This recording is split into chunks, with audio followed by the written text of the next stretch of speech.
Hey all, thank you for joining back.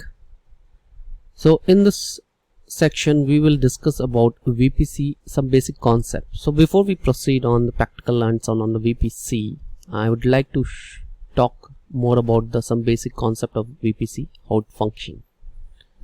Okay, so first concept, it tells about VPC works inside a single region. What does exactly it mean?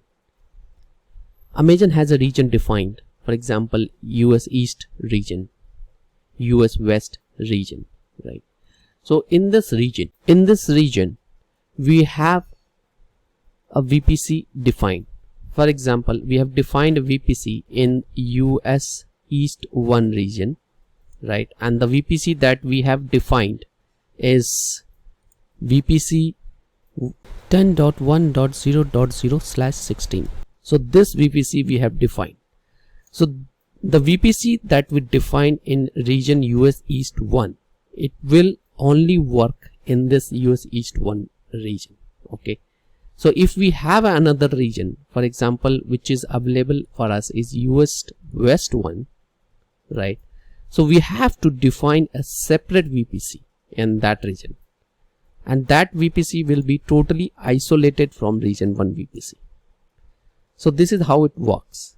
With this VPC which is defined in region 1, which is US East 1, will not span on US West 1. It will not be available there. So if you select this region and search for this VPC, it will not be available. So this is the thing that we need to take into consider for the VPC. Next point. VPC is spread across all AZ in that region. What does exactly it mean? We have selected a region, right, which is US East 1 region. In that region, we have created a VPC, which is this VPC. Then the VPC which we have created in a region US East 1 here, for example, this VPC will be available to all the availability zone which are lying in that region. So for example, in US East 1, if there are 3 availability zones, then this VPC will be available to all these 3 availability zones, which is availability zone 1A.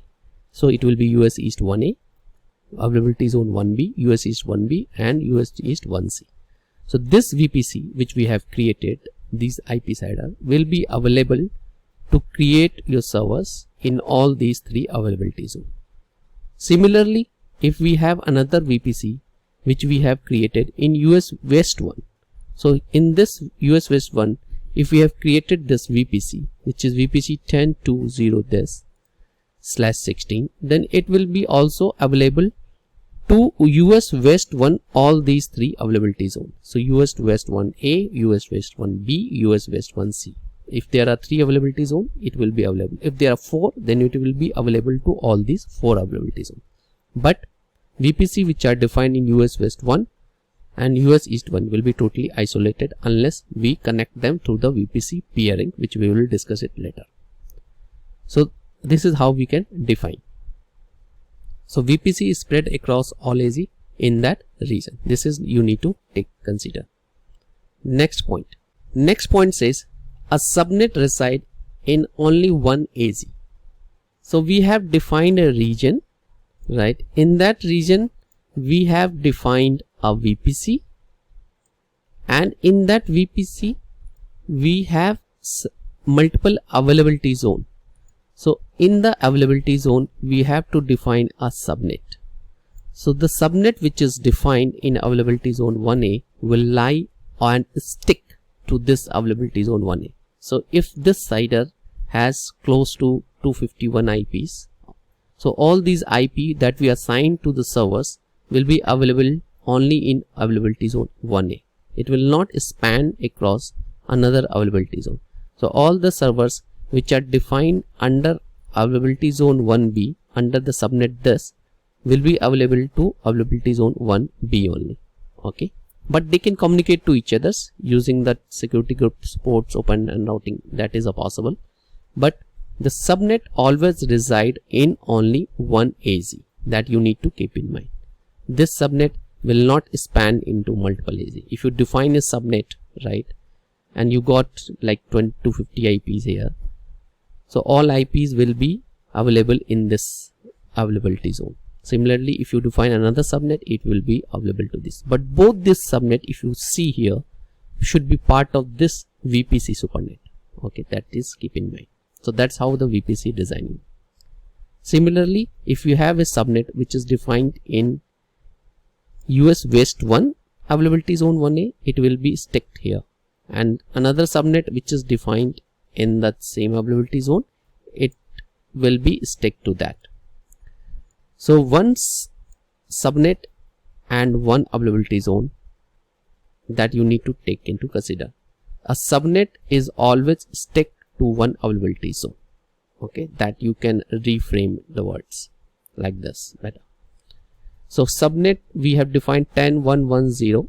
If you see here 10.1.1.0, it is configured here. So if we define the subnet 10.1.1.0 and which we define it here, right? So it is attached to US 1A availability zone. Similarly, the subnet which is 10.1.2.0, it is defined in subnet 10.1.2.0 in the availability zone 1B. So that's how it is configured. We need to take care in mind. Next concept, we can have multiple subnet in same AZ. What does it mean? So earlier what we have defined was we can have one subnet in the one availability zone. It does not mean that we cannot have more than one subnet in one availability zone. So if we have a availability zone 1A, right, we can add multiple subnet in that. So our subnet 10.1.1.0 we can add, and subnet 10.1.2.0 also we can add in the same availability zone, right? So we can have multiple subnet in the same availability zone. So that's how we can define it here. So here we had elaborated subnet 10.1.1.0 which we have added here, right, in the availability zone 1A, and similarly 10.1.2.0 another subnet which we have added here, right, and it is defined under same availability zone 1A, right? So multiple subnet can be created in the single availability zone. This is also possible. So just keep in mind all these 4 basic concepts of VPC. It will be help us in going to the practical session shortly in the next video. Thank you very much for your time. Have a great day.